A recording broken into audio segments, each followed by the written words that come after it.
Good morning friends, હું અજય ત્રિવેદી અને આજે આપણે બોર્ડની એક્ઝામ માટે મેથ્સમાં વિભાગ એ માટે વન શોટના ચોથા ભાગમાં મળી રહ્યા છે. તો ચાલો શરૂ કરીએ. મિત્રો જુઓ, એની અંદર 46મા નંબરમાં આપણને આપેલું છે આકૃતિમાં દર્શાવેલ વર્તુળના રેખાંકિત ભાગ નીચેના પૈકી ખાલી જગ્યા દર્શાવે છે. હવે મિત્રો, રેખાંકિત ભાગ એટલે આ તમારું વર્તુળ અને એમાં મિત્રો આ તમે જે ભાગ જોઈ રહ્યા છો એ ભાગને શું કહેવાય? રેખાંકિત ભાગ કહેવાય. બરોબર, આ તમારો રેખાંકિત ભાગ. તો આ જે ભાગ છે એ શું બતાવે છે મિત્રો? તો જુઓ, આ વર્તુળ હોય બરોબર, એમાં આ ટુકડો કેવો છે? નાનો, જ્યારે ઉપરનો વ્હાઈટ કલરનો મોટો. બરોબર, તો આને શું કહેવાય? લઘુ વૃત્તાંશ કહેવાય અને ઉપરનો જે સફેદ કલરનો છે એને ગુરુ વૃત્તાંશ કહેવાય. ઓકે, તો આ શું બતાવે છે? તો આપણે અહીંયા લખીએ લઘુ વૃત્તાંશ. શું? લઘુ વૃત્તાંશ દર્શાવે છે. હવે શું કહે છે આપણને? 28 સેમી ત્રિજ્યા વાળા વર્તુળના 1/4 ભાગના ચાપની લંબાઈ શોધો. ચાપ એટલે પરિમિતિ અથવા પરિઘ કહેવાય. અહીંયા વર્તુળ છે એટલે પરિઘ કહેવાય. તો જુઓ, આ તમારું વર્તુળ અને એનો ચોથો ભાગ એટલે આ જુઓ, આ રીતે કુલ વર્તુળના આ રીતે 1 2 3 અને 4, ચોથો ભાગ એટલે આ થયો. બરોબર, હવે એનો શું કહે છે? ચાપની લંબાઈ. ચાપની લંબાઈ એટલે સમજો. બરોબર, આ જે ભાગ છે આની લંબાઈ તમારે શોધવાની છે, આ ભાગની. બરોબર, હવે તમારે ચાપના કેટલા ભાગ થાય? આ 1 આ 2 આ 3 અને 4. બરોબર, આખા વર્તુળનો ફરતે જે ભાગ આવેલો છે એને પરિમિતિ અથવા પરિઘ કહેવાય. બરોબર, આપણને અહીંયા શું કીધું છે? 1/4 ભાગ ચાપની લંબાઈ. તો આપણે લખીએ 1/4 એટલે ચોથો ભાગ. ચતુર્થાંશ ભાગના ચાપની લંબાઈ. ચાપની લંબાઈ બરાબર આ શું છે? વર્તુળ. વર્તુળનો ફરતે કયો ભાગ હોય? પરિમિતિ એટલે પરિઘ અને એનો ચોથો ભાગ એટલે કેટલા વડે ભાગવાના? 4 વડે. ઓકે, હવે વર્તુળનો પરિઘનું સૂત્ર શું થાય? 2πr અને છેદમાં 4 બરાબર 2. પાઈ ની કિંમત આપી નથી એટલે પાઈ m ના m અને ત્રિજ્યા તમને આપેલી છે 28 સેમી ત્રિજ્યા વાળા એટલે આ લખીએ 28 અને છેદમાં 4. છેદ ઉડાડી દો. 4 7 28. તો 7 ગુણ્યા 2 એટલે 7 દુ 14 અને અહીંયા કેટલા આવે? પાઈ. અને એકમ કયો લખીશું? પરિમિતિ પરિઘ હોય અથવા બરોબર ચાપની લંબાઈ હોય તો એ એકમ કયો આવે?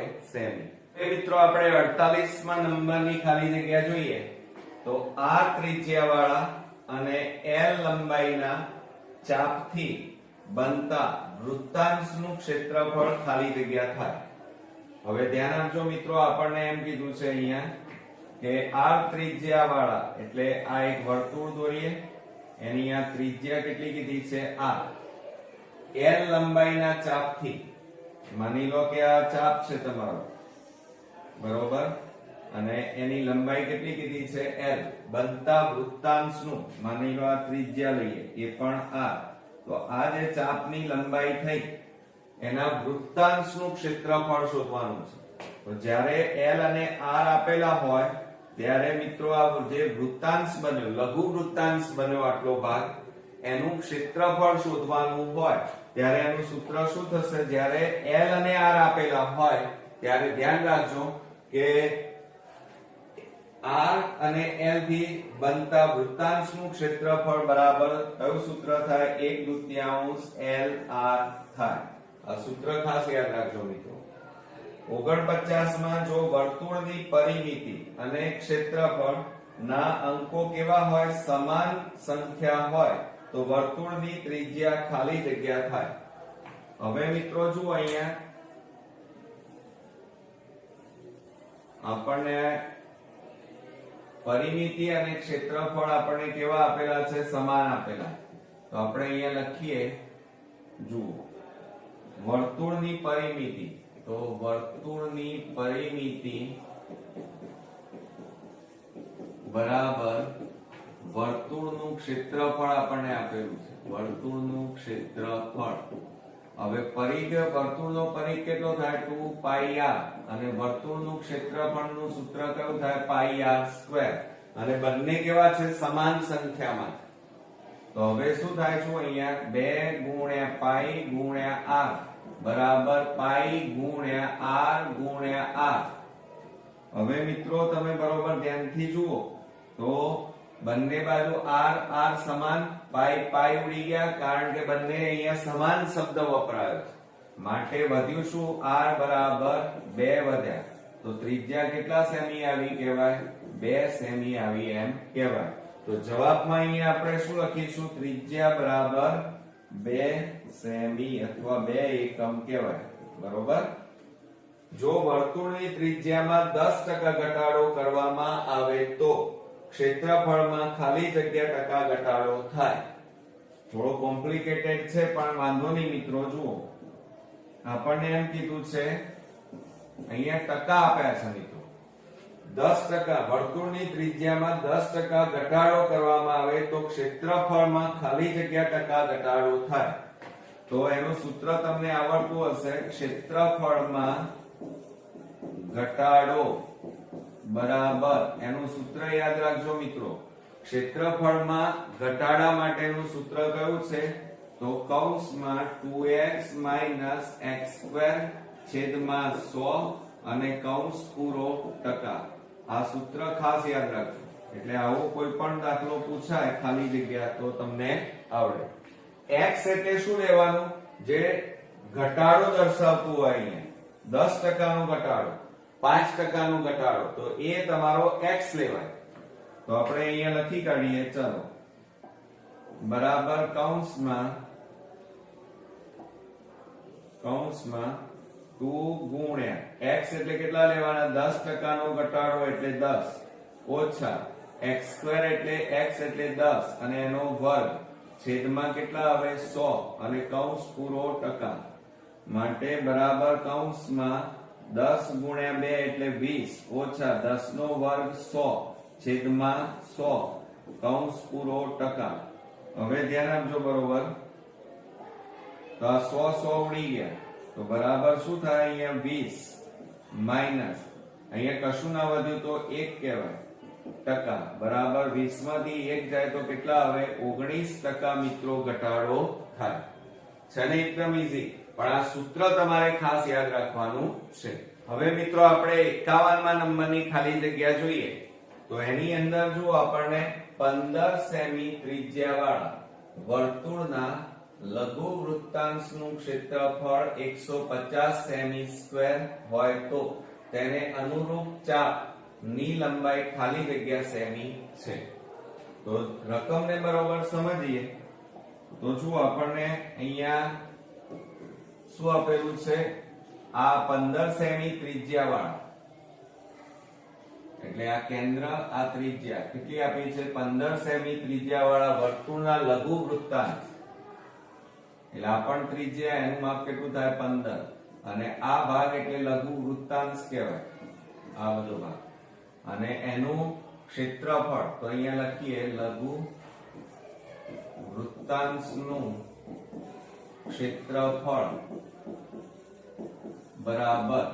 હવે જો અહીંયા આપણને ત્રિજ્યા આપી છે ચાપની લંબાઈ ત્રિજ્યા કેટલી છે r બરાબર 15 સેમી અને ચાપ એટલે l એ આપણે શોધવાનું છે. તો સૂત્ર કયું આવે 1/2 l r.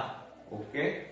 અને ક્ષેત્રફળ આપણને આપેલું છે જુઓ 150 બરાબર 1/2 ગુણ્યા l ગુણ્યા 15. ચાલો હવે આ 2 ને આ બાજુ લઈ જાઓ તો 150 ગુણ્યા 2 આ ગુણાકારમાં છે એટલે ક્યાં જાય ભાગાકારમાં બરાબર l. 15 એ છેદ ઉડાડો 15 એ દાન 150 માટે l બરાબર ચાપની લંબાઈ 10 ગુણ્યા 2 એટલે કેટલા આવે 20 સેમી. ચાપની લંબાઈ કેટલી આવી મિત્રો 20 સેમી. તો આપણે અહીંયા જવાબ કરીને લખીએ ચાપની લંબાઈ 20 સેમી છે. ઓકે, હવે શું કહે છે? એક ઘડિયાળના મિનિટ કાંટા, ધ્યાન આપજો, મિનિટ કાંટા ની લંબાઈ 15 સેમી છે. ઘડિયાળના વર્તુળાકાર ચંદા પર મિનિટ કાંટો 20 મિનિટ ફરે છે તો ખાલી જગ્યા સેમી સ્ક્વેર ક્ષેત્રફળ આવરી થશે. હવે મિત્રો આ દાખલામાં ધ્યાન આપજો ખાસ.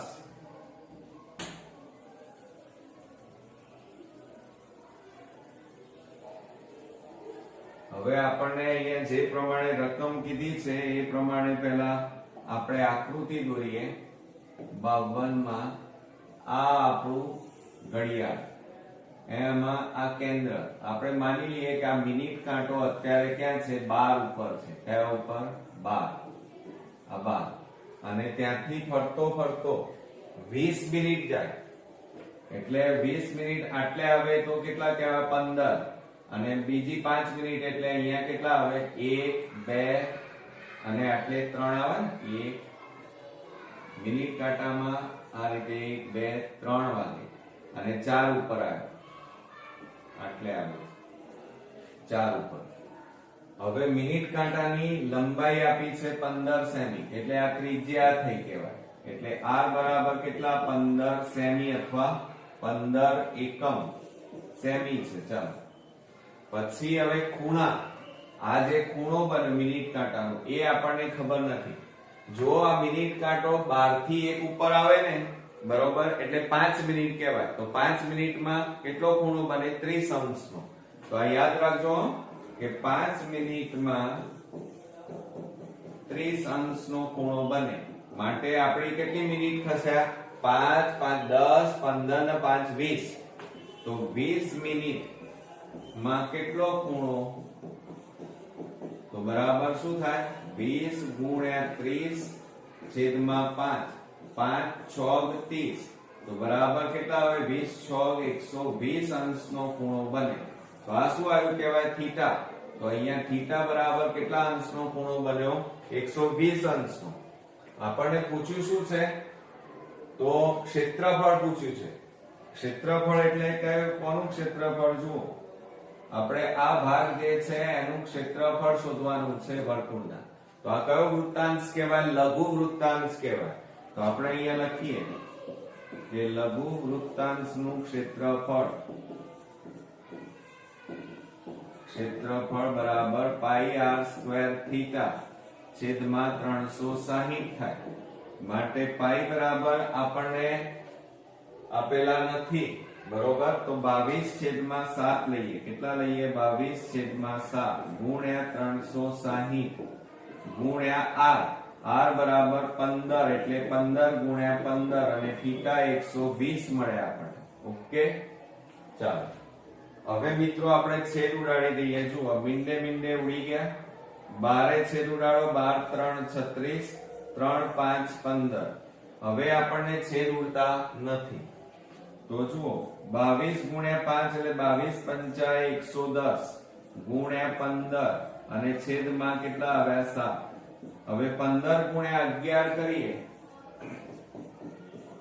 0 5 1 5 1 તો 100 ને કેટલા આવે? 65 અને આ પાછળ બિંદુ એટલે 1650 છેદમાં કેટલા આવે? 7. હવે આને 7 વડે ભાગો તો 1650 ભાગ્યા 7 કરીએ તો 7 દુ 14 2 વધ્યા 7 3 21 બરોબર. 7 4 28 થાય 0 બરોબર. હવે કેટલાય ભાગ ચલાવીશું? 7 5 35 7 5 35 10 માંથી 5 જાય તો 5. પાછું ભાગ ના ચાલે. પોઈન્ટ 0 0 નીચે ઉતાર્યું. 7 8 56 70 49 10 માંથી 9 જાય તો 1. તો બરાબર આપણે આગળ ભાગ ચલાવવો નથી. તો બરાબર કેટલા આવે? 235.7 આવે. અને ક્ષેત્રફળ છે એટલે એકમ કયો લખાય? Semi square. પોઈન્ટ પછી એક રકમ લખો તો પણ ચાલે. ઓકે, આવડશે મિત્રો? મિત્રો આપણે 53 નંબરમાં જોઈએ તો એની અંદર જુઓ, આપણને આ રીતે આપેલું છે કે એક વર્તુળની ત્રિજ્યા 7 છે તથા તેના લઘુચાપની લંબાઈ 11 છે. કેટલી છે? 11. તો તેના સંગત ગુરુચાપની લંબાઈ ખાલી જગ્યા એકમ થાય. અત્યાર સુધી મિત્રો તમે લઘુચાપની લંબાઈ એવું સાંભળ્યું હતું, તો ગુરુચાપની લંબાઈ માટેનું સૂત્ર તમને વિચારવું પડશે, કારણ કે એ આપેલું ન હોય મિત્રો. સમજો કેવી રીતે. તો આપણે અહીંયા લઈએ 53મા નંબરમાં આ એક વર્તુળ, બરોબર. હવે આટલેથી આટલો આ નાનો આ કેન્દ્ર લઈએ. આ જે ભાગ થયો આટલાથી આટલે સુધીનો એ કેવો કહેવાય? લઘુચાપ કહેવાય. અને બાકીનો જે ભાગ રહ્યો આટલેથી આ આખો ભાગ, બરોબર, એ કયો કહેવાય? તમારો ગુરુચાપ કહેવાય. અને આખું શું કહેવાય? વર્તુળ. એટલે વર્તુળનો પરિઘ. તો વર્તુળના પરિઘમાંથી લઘુચાપ બાદ કરો એટલે ગુરુચાપ મળી જાય. તો આપણને અહીંયા લખી કાઢીએ. આપણને શું પૂછ્યું છે? ગુરુચાપની લંબાઈ.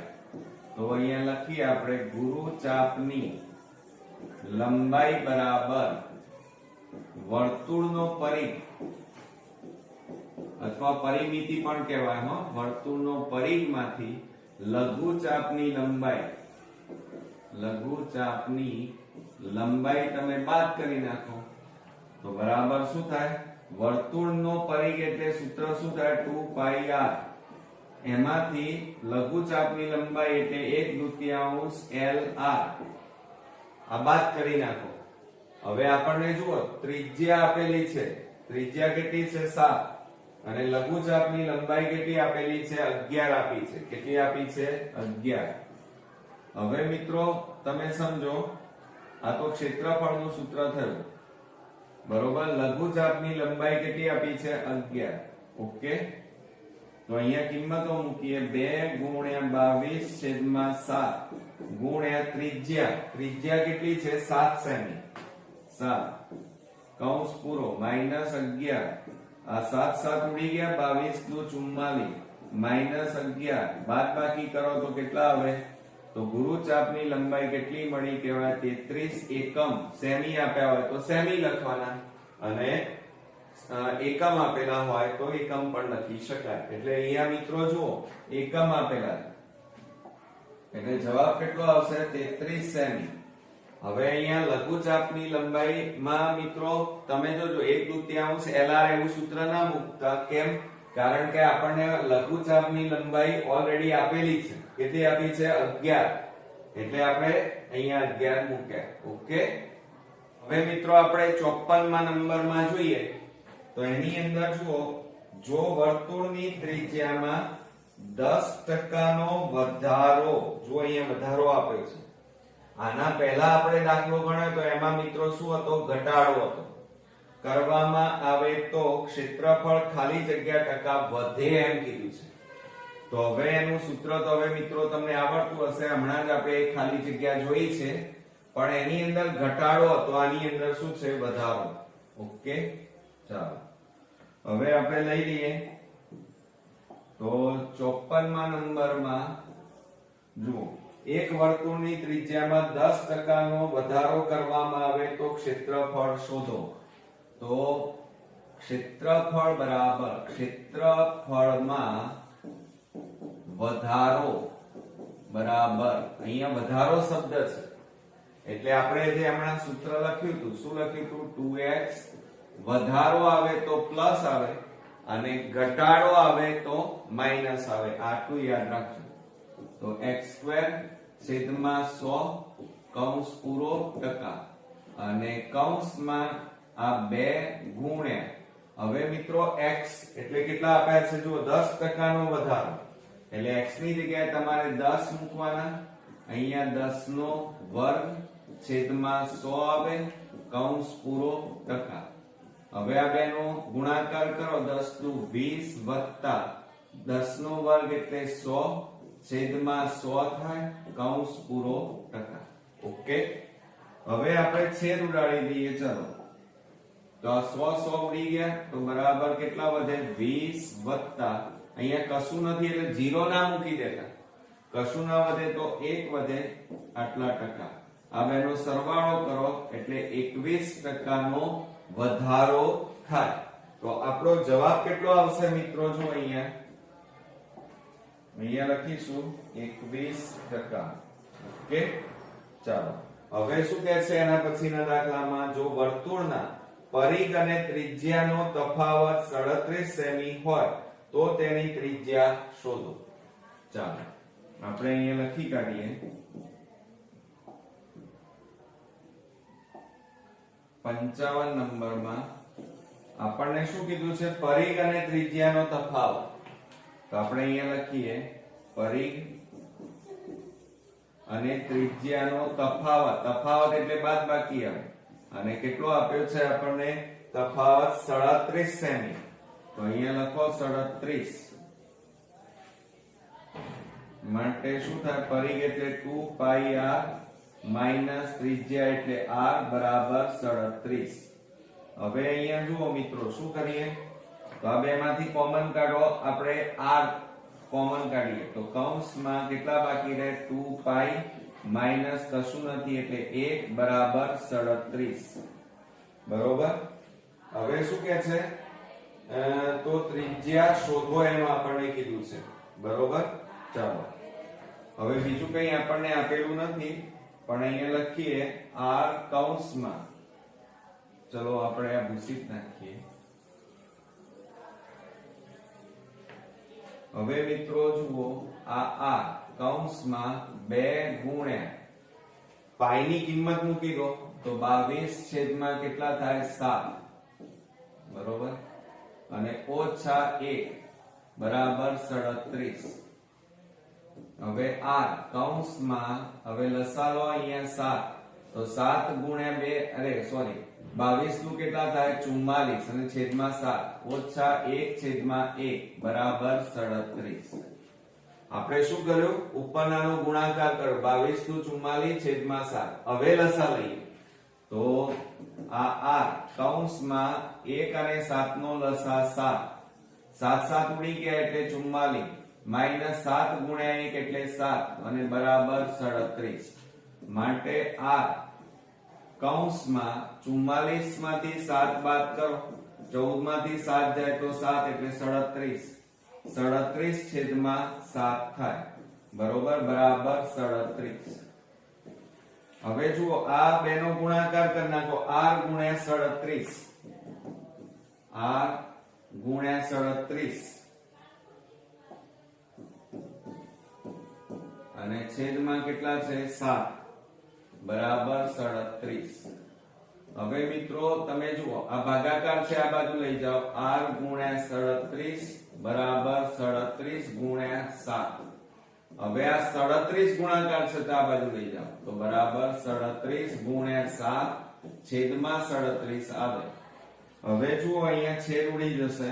આ 37 ઉડી ગયા માટે આપણી ત્રિજ્યા આવી. કેટલી આવી? 7 સેમી આવી. તો અહીંયા કેટલા લખીશું જવાબની અંદર મિત્રો? 7 સેમી લખાય. કેટલા લખાય? 7 સેમી. ઓકે મિત્રો, આવડશે ને? તો આ રીતે આપણો ચોથો ભાગ અહીંયા પૂરો થાય છે. નેક્સ્ટ વિડીયોમાં પાછા લાસ્ટ ભાગ સાથે ફરી મળીશું. ત્યાં સુધી ગુડ નાઇટ ફ્રેન્ડ્સ.